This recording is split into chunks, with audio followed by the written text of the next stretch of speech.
Okay. Thank you, Rabbi. I actually thought when I saw the top, I just what I do is I look at the topics and the titles, and then I decide if I want to teach it, but I don't actually look at the tshuva. So sometimes you get fooled. So I will admit to being fooled by this, but still, I think it's still a fascinating tshuva, and I actually have had this as a real question come across the desk. So I'm glad I chose it. So this is Rav Chaim David Halevi, who's Chief Rabbi of Tel Aviv Yafo. It's Aselecha, I think Aselecha Rav. So he's a fascinating personality. It started with a lot of Israel-related stuff, and then I guess we just off we went. So I thought when the topic right is ha'omnam asur lahafkia Yerusha min habanim, right? Can you take away Yerusha from the sons, and why? I thought that was a question about, splitting your inheritance equally with your daughters, but I was wrong. As the bullet said, yes. Right, meaning, but that's really what I thought it was, meaning, according to the Torah law, let's say in my family, right? So Avi is a Bechor. So if I was to kick it, I guess the state would have to take care of Tamar and would have to take care of Talia. Tova's on her own, she's done. Right, Avi would get a double, right? So you take whatever I left, split it into 5 portions. Avi would get 2, Ariel get 1, Eitan get 1, Shai get 1. The girls get diddly squat, right? You love it. It's your favorite. That's why you came. Because they're grown up. What? Because they're grown up. No, because they're women. Adults. If they're minors. Women. Wrong gender. Because they're the wrong gender. No, I understand, but if they were minors, they would be entitled to be. No, they would be entitled to be taken care of, Right. but not That's to what I'm inherit. saying. If I had $100 million estate, which I don't, but if I did, right? So yeah, the girls would have to get fed. They wouldn't get the cash. They'd get some food, right? Now, if I left what I have now, the girls would actually win, right? There is a rub, whereas if there's not really a lot of money, so then the girls do get fed before the boys inherit. But if you have a sizable fortune, so what do we do today? So today there's something called a halachic will, that you can jerry-rig the system to not violate the halacha and have all of your children inherit as you see fit and as you wish. It's actually one piece of paper and it's free, so I would encourage everyone to do that. Because you're giving it away before death? Yeah, so you create a large loan beforehand, and then you create a debt. Sorry, not a loan. You create a debt beforehand to all of your kids, and then they can make a decision whether they want to. The Bechor can give up the rights, and that's more or less the idea. Right, so you're creating a debt that's larger than your estate. You don't do that. You have a civil inheritance will. You're going to hell. No, No. no. One of the offspring challenge it for Beit Din. They can, sure. They could. There was actually somebody here who died, and she left most of it for her non-religious daughter, which would be a very good segue here. And the Frum children actually called and told me what I should tell the lawyer. And they actually had the chutzpah to assume that because they were Frum and she wasn't, I was going to lie for them. They thought it was like so simple that I was just going to lie for them because they were Frum and she wasn't. They deserved the money and she didn't. Don't people do that? No. And I said to them, I don't understand. And the truth is, I didn't have access to her. I was blocked access to her for the last year of her life. And I used to visit her, and then somehow the daughter, I just got blocked. I said, but I really had no information. I didn't know. So they wanted me to tell the lawyer that she manipulated the will. I said, how am I supposed to tell you that? I have no idea. But they were flabbergasted that I wouldn't lie for them because they were Frum and she wasn't. It's like mind blown. That makes you wonder if they were really from. Depends on your definition with Frum. So if I wasn't recording, I would make a joke. So remind me at the end when I stop recording, and I'll make a joke. How about that? Somebody remind me. It's not really a joke, but it's funny. All right. So this is not the case of, but Tamar and I have halachic wills, and essentially that allows you to have them follow your secular will. As I said, it's one piece of paper and it's free and it clears you halachically. So there's really no reason not to do it unless you want to leave everything to your sons and forget your daughters. It's right up your alley. Exactly what I was Exactly. I intending. mean, Yes. I know that's exactly what you were thinking, but it actually wouldn't be your choice. It would be Steve. Sorry. This So is true. that's true. This is true. But Exactly what you had me thinking. yes. So I do think that everyone should, I mean, just as a practical matter, if you don't want to violate the halacha, it's a simple way to avoid it. And again, one piece of paper and free, you can't really beat that. This, Where do you find it?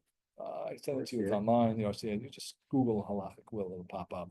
And that way, you know, either they, because in Judaism, you inherit debts of your parents, they can inherit this monstrous debt, or they can agree to the terms of the secular will. Right, so it's essentially you're just flipping it so that they have to follow the secular will. This question is a little bit different. So the questioner says he has 4 boys and 2 girls, which is pretty crazy. Right? Right. 4 boys and 2 girls. Now what he did was, and so this is actually nice. He said, right, for my 2 daughters, I have given them already, right? So he didn't want to get into this halachic quandary issue. So before he died, he gifted a whole bunch of monies to his daughters, so they should be taken care of, and he shouldn't be in violation of the halacha. So he's taking care of his daughters. Okay, let's assume it's equal and fair, because we don't know him. We should be nice and assume the best of him. 3 of his boys are on the derech. 1 of his boys, not so from. And he wants to know, can he disinherit the child who went off the derech? But the Torah says that all the children have to inherit. So he wants to disinherit the child who is, you know, so hold our applause for just a moment, or lack of thereof. Right, but that's really the question. This question is, he doesn't want to give away all of his money before he's dead. Right, that's one option. One option is he can just give it all away before he dies, and then he can do whatever he wants. Right, that is certainly legitimate. Right, is that a good idea? Is that a nice thing? How does halacha think about that? He doesn't really want to do it, but he doesn't date them, but it's the middle to the second half of the 20th century. It's not like the 1600s. No, this is. Okay.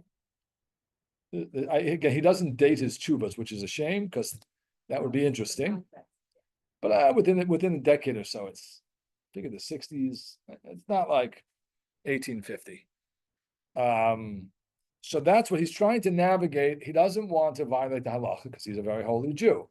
He doesn't really want to give his, not from some any money, but he doesn't want to violate the halacha. He also doesn't want to give all his money away before he has died because he doesn't think that that's a great idea. So what should he do? What do we think? They didn't have a block at will then. Certainly didn't come up in here. They had such had such concepts already 200 years ago. But I don't think it was as widespread, or I'm also not sure that people really it meant as much. Certainly 200 years ago, I don't think it meant as much. Daughters got married and became somebody else's problem. I mean, even today in the Syrian community, traditionally, right, the girl's father pays for the wedding and the boy's father has to take care of them afterwards. I don't know how like in some instances that's really adhered to, and obviously in other cases it's not. But if you were like in an old school Syrian family, that's how it would go. Like the boy's family could be rich and the girl's family is begging for money to make the wedding, and they have to borrow money to make the wedding, and then afterwards the boy lives a good life. Those are the rules, right? The girl is then shipped off to the other family, and maybe it wasn't their concern. I think as you move into the 21st century, right? Hopefully, I don't know. Hopefully, we want to leave our daughter something. I don't know. Could just be me. Could just be me. But so there's no issue. The halacha will doesn't come up here as an option. So the first thing, right? You take a peek at your source sheet. There should be.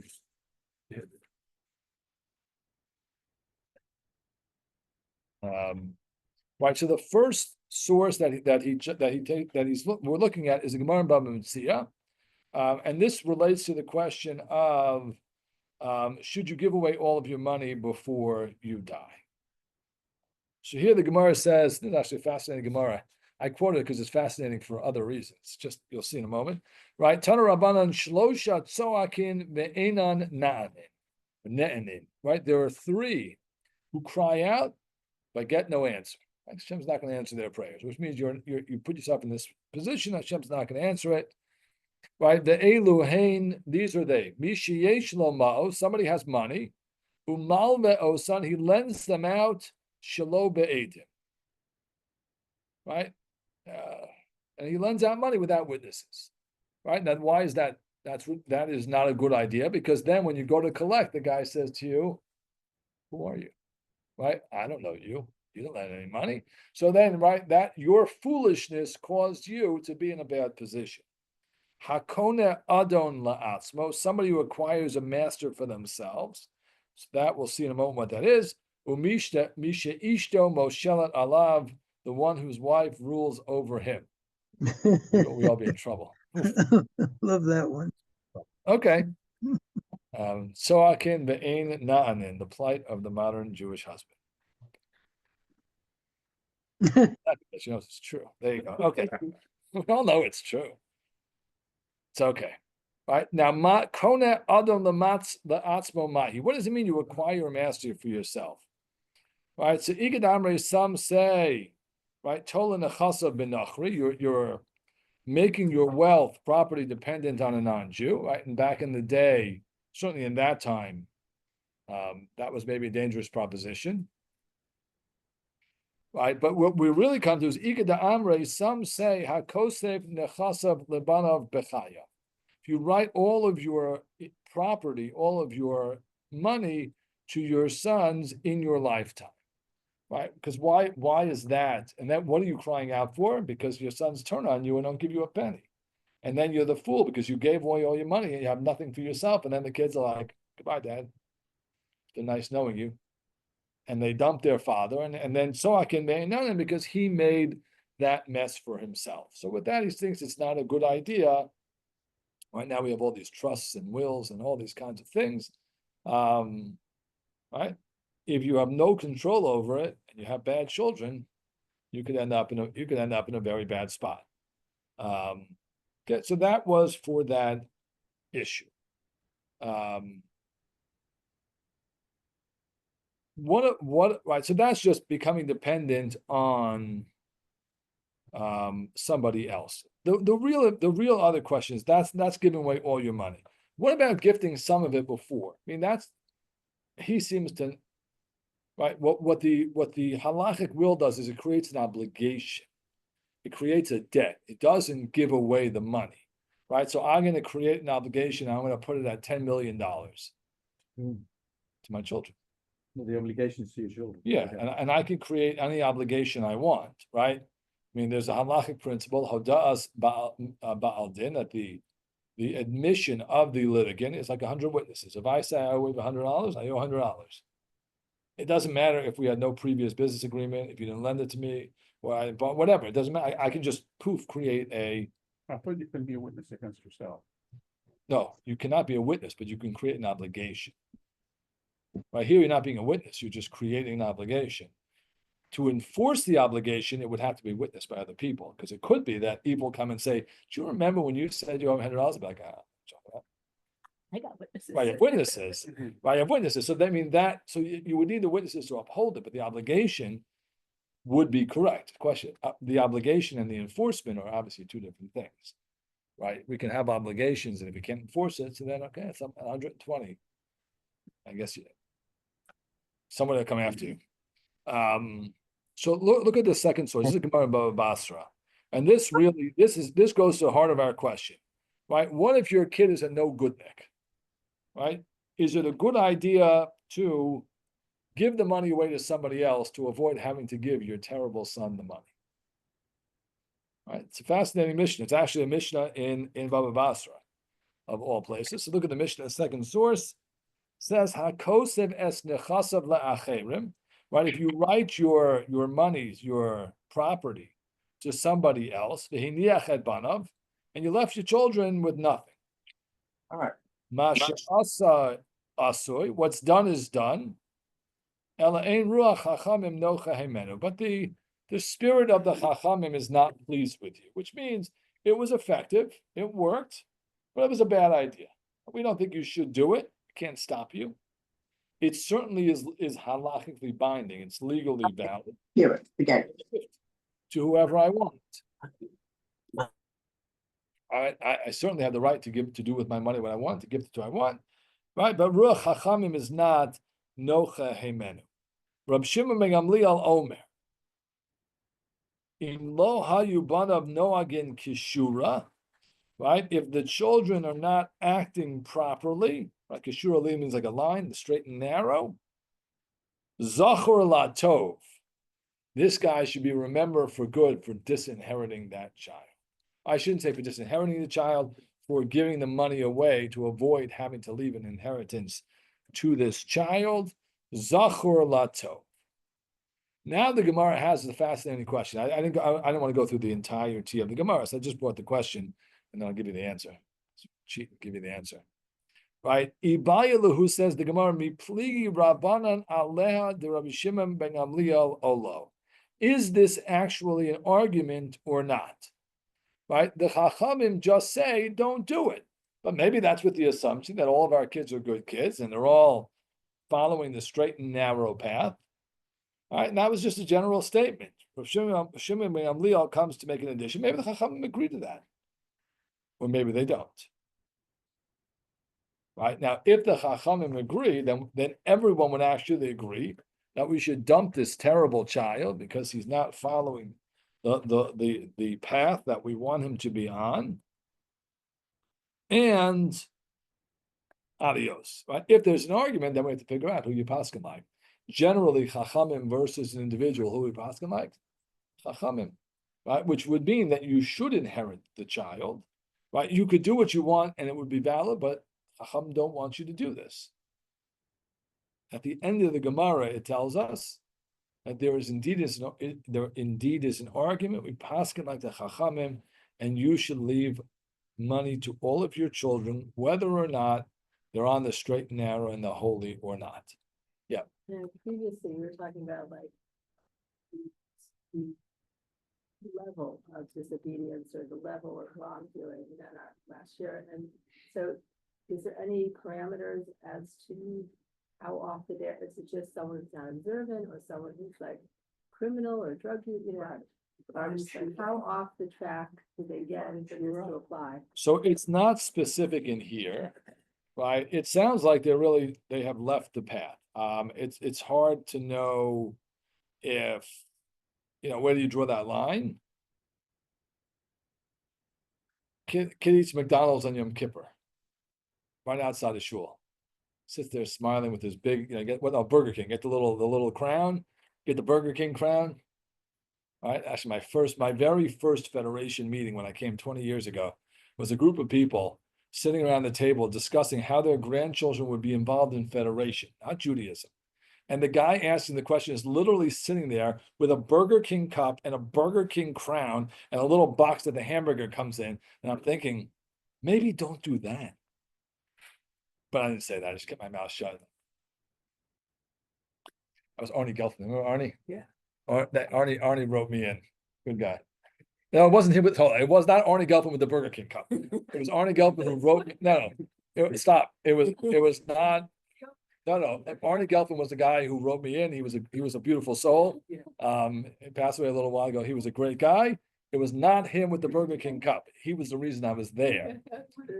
I don't think you guys know the person. I actually remember who it is, but I wouldn't share. But I'm literally thinking, they're like, guy, you got the crown. You have the Burger King crown. That's not the way to do this. Probably the wrong way to get your kids to like Federation or Judaism. I don't know.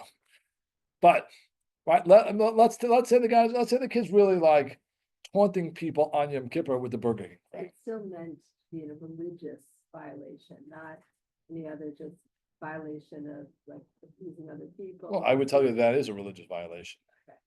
I think. Right. Right? Yeah.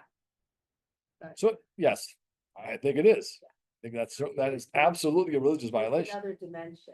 So listen, I mean, none of us are perfect. So I don't think it's somebody who's trying and, I think it's somebody who just left. Well, let's assume it's somebody who left the religion. In the case that came to my desk, I don't want to, some people might know the person, so I'm not going to, that particular case, but that particular case was grievous.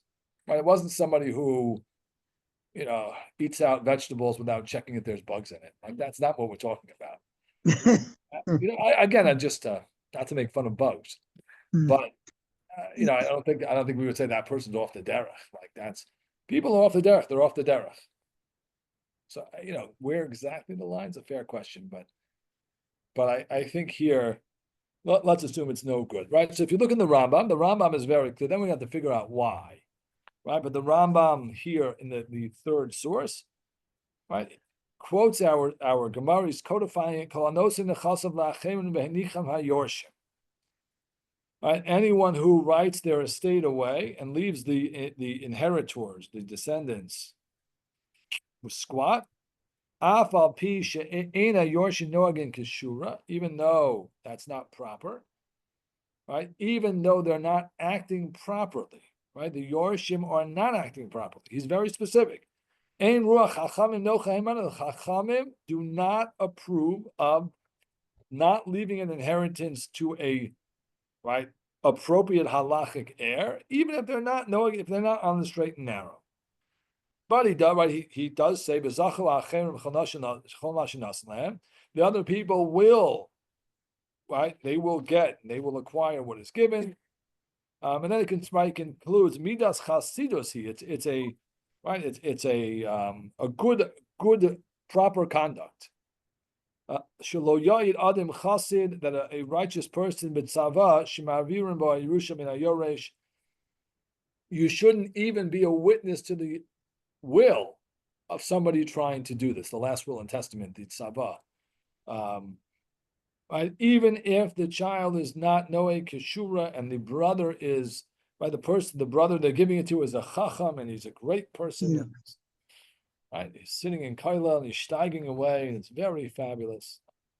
Even in that case, everyone should inherit equally. The chachamim do not approve of this conduct, and you should not be attesting, shouldn't be any part of it. Question is why? That's yes. Before we get to the why, is it an all or nothing proposition as opposed to a reduced share? So that I'm not sure makes that. That's just a question of how much. Meaning, No, because it's being phrased in English that it leaves them out entirely. So I'm just wondering whether if he gives him some, but he gives something else, So I think if he gives him some, then he's not leaving him out entirely, right? So again, you have the right, and I think parents do this over many years, right? It's not like parents collect money and then when they die, they just disperse it to their children, right? Many parents have helped their children for years or decades or whatever it happens to be, right? Meaning, I have credit cards in different countries, right? Meaning, no, I'm sure I'm not alone, right? Like, so you get to do what you want. I think if you leave them in the inheritance, you haven't cut them out, so they've inherited. Right? You're going to give. Some people might want to give charitable bequests. Some people want to give. You might want to give to your grandchildren, which fascinatingly, don't inherit if they're children. Right? So I think this is really cutting somebody out and having them not be heirs. The other manipulations are probably smaller because they are getting the inheritance at that point. Right here, you're trying to undo what the Torah says you have to do. Probably, but is there any halachic reason to disown a child? Forget disinherit. I mean, it's like cut. People like to hear people have this minhag of their own of like sitting shiva if the kid marries out. So what's fascinating is that actually this is one of those things that is very common knowledge and absolutely wrong. Fascinatingly, sort of like if you have a tattoo, you can't be buried in a Jewish cemetery. Not true. Well, there you go. Do not have a tattoo. I don't either. I do not have a tattoo either. And Arnie Gelfand was not the guy with the Burger King hat. Right? Those are both valid and true statements. Right. Not getting a tattoo is a negative violation, which means anyone who would eat out, let's say, only because I keep using this example because we're in this neighborhood, right? Anyone who would eat out dairy would be in the same level of maybe worse than having a tattoo. That would empty some of these cemeteries real quick. Might be a lot of room in some of these cemeteries. I mean, it's not, you shouldn't get a tattoo. That's a violation, but you can get buried with it. The halacha in Shulchan Aruch talks about whether or not you sit shiva when they die. right? Meaning if somebody leaves Judaism entirely, if somebody converts to Catholicism, Hinduism, Buddhism, right? So there are cases where you wouldn't sit Shiva, but you wouldn't sit Shiva when they die. But it doesn't mean you sit Shiva when they do X, Y, or Z. I knew that was off, but I was just wondering if there's anything else where you just, and what if the child converts? In your lifetime, they still inherit? Yeah. I mean, a Jew is a Jew forever, right? A Jew is a Jew no matter what they do, right? There is a Rav Lichtenstein, there's an article from years ago. There are certain things that maybe that person can't do. They don't count for X or Y or Z, right? So he made a distinction between Shem Yisrael, the name Jew you always have. You're a Jew forever. Kedushas Yisrael, the sanctity of Israel, you might be able to lose, and then you can always get it back, right? And therefore, you can't do certain things that require the sanctity of Israel. So now let's go to the why, right? So everyone agrees you shouldn't do this. Again, Kishura might be a slightly less threshold than, right? If somebody becomes like a Nature Carta, maybe the game is different. All right, maybe there's some things that are so bad. Let's assume they're completely off the derech, but they're not like heinous or Hitler or something like that. Let's put them in some kind of category. They're off the derech. They're not religious. They're not Kishura. The question is why. So here, I'll give you three different options, and the third one is what we'll end with because that actually was the advice I gave the people coming to talk to me, and I think that's the one that I think is right.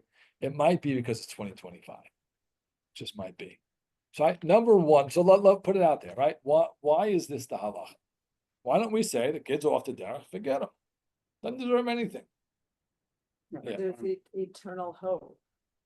Eternal hope. Very good. That's answer number two, right? Which I did not actually source, but it's in the Gemara in Ksubos on 53 Nun Gibel Amin Aleph. The Gemara says you never know what the offspring are going to be, but the assumption of that is, yeah, that person themselves, they don't deserve it, but you never know. Maybe their kid will come back to the derech. Option number one.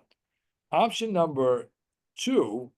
So if you turn the page over, the first source is just the Shulchan Aruch, which codifies the same as the Rambam. You can believe me that it is indeed true, but the halacha is the same. The Lavush, who was Mordechai Yaffa, lived in the 16th, 17th century. So his commentary to the Shulchan Aruch, he says a very simple thing.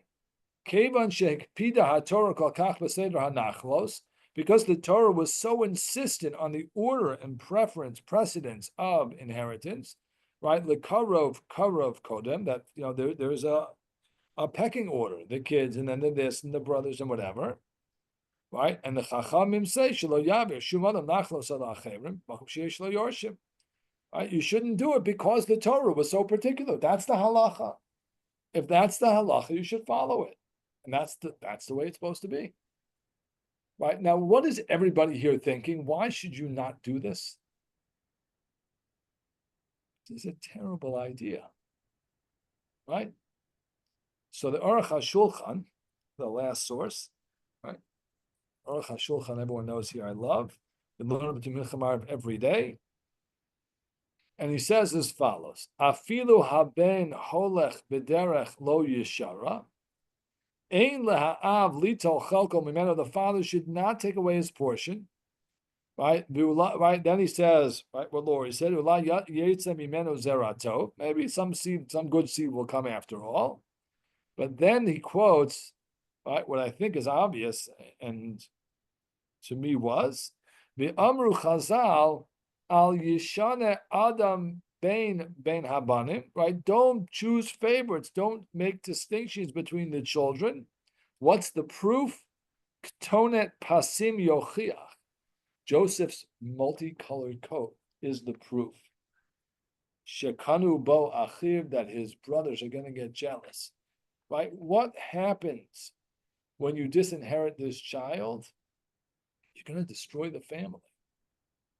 Right? Now, there is an idea which didn't make it into the 19th century, which I think we could add in the 20th century, which is Your child is your child no matter what. You should love your child no matter who they are. But I'm not really expecting a 19th century rabbi to say that. Also, just because beauty isn't a bad name. Like if you have, you know, a child that's like off the derech and then you're enforcing like financial penalty. Well, not in the world of Islam. They would love that. But Honor just generally, killings, it just good doesn't- stuff.